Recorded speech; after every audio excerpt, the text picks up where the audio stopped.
कहीं जिंदगी यूं ही दुनियावी कलह कलेश में ही ना गुजर जाए।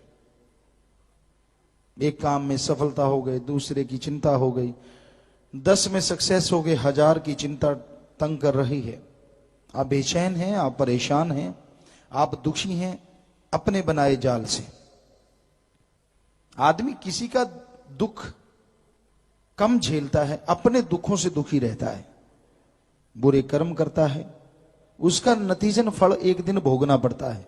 तो आपको अगर कोई शारीरिक परेशानी है, कोई शारीरिक मुश्किल है, आप नियमानुसार ईश्वर के नाम का सुमरन करो, मस्त हो जाओ, काम धंधे में दिल लगा के काम करो। खाली मन शैतान का चरखा, खाली ना रहिए, काम धंधे में मस्त रहिए।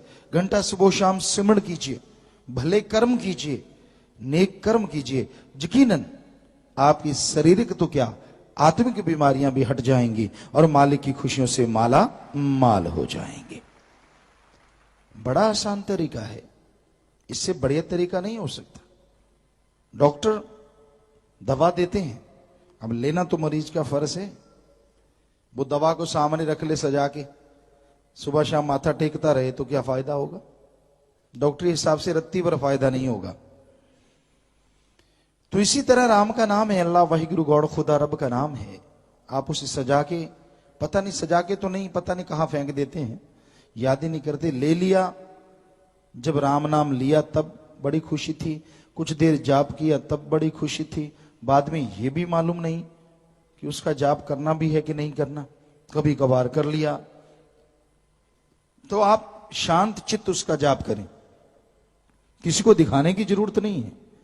आप अलग से समय निकालिए, मालिक की भक्ति इबादत कीजिए, यकीनन वो सुनेगा। और जब वो सुन लेता है तो दिलो दिमाग शांत हो जाते हैं और आदमी को परमानंद की प्राप्ति होती है। जैसे छोटा सा बच्चा होता है, उसको मां का दूध जब दिया जाता है तो उसके लिए सारी नियामतें मिल जाती हैं, उसको और कोई चीज की जरूरत नहीं पड़ती, उसके लिए सब कुछ वही है। और कई बार बच्चे को चुप कराने के लिए वैसे ही मीठा सा लगा होता है, मुंह में डाल देते हैं, उसको वो फीड की तरह लेता रहता है, वो उसमें मस्त हो जाता है, चुप हो जाता है, रोता नहीं, शोर नहीं मचाता।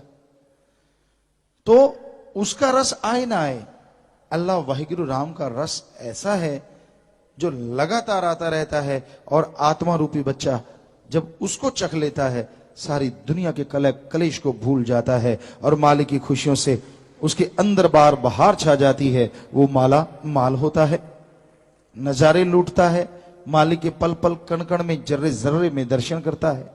लोभी लालची इंसान को मालिक की खुशियां कभी नसीब नहीं होती, नूरी स्वरूप के दर्शन हो ही नहीं सकते, क्योंकि उसका लोभ लालच आड़े आ जाता है, उसके लिए सबसे बड़ी चीज वही बन जाती है।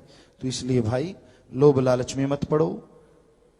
आज सासंगत तन मन धन से जो परमार्थ करती है, माशाअल्लाह, लिख बोल के वर्णन नहीं हो सकता।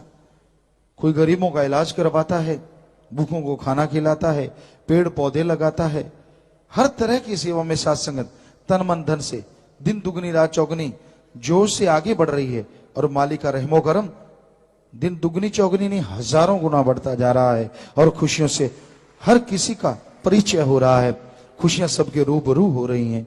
पता नहीं मालिक क्या बख्श देते हैं, क्या नियामतें दे देते हैं, पर आदमी का दिल चाहिए। तन मन धन से परमार्थ करना कोई मामूली बात नहीं होती। तो ये करते हैं, वो खुशियों से अपनी ही नहीं, अपने आने वाली पीढ़ियों की भी झोलियां भर लिया करते हैं। तो इसलिए परमार्थ कीजिए, समय निकाल के नेकी भलाई कीजिए, प्रभु के नाम का सुमरन कीजिए, मालिक जरूर खुशियां बख्शेगा। इंतजार कीजिए, बस लगन से लग जाइए। कोई भी चीज आप विल पावर से रोक सकते हैं। आपको नींद आने वाली है, जम्भाई आ रही है, अब विल पावर से अंदर से सोच लीजिए सुमरन के द्वारा कि मैंने आने नहीं देना, तो नहीं आएगी, ये गारंटेड है। आपका सिर दर्द है, सोच लीजिए, कोई परवाह नहीं करनी, थोड़ी देर में आप उसे कंट्रोल कर सकते हैं। आपको थकावट फील हो रही है, सोचिए, झटका दीजिए बॉडी को, सुमन कीजिए और आत्मबल पैदा कीजिए। नहीं, कुछ थकावट नहीं होती, कुछ देर में मन हरामी हट जाएगा और आपको थकावट बिल्कुल मालूम ही नहीं पड़ेगी कि थकावट आई भी थी। तो विल पावर में बड़ी शक्ति है जिससे बड़े बड़े रोगों को पल में रोका जा सकता है, परेशानियों को दूर किया जा सकता है। पर विल पावर आता है परमार्थ भलाई करने से, सुमण करने से, और कोई तरीका नहीं है। तो विदेशों से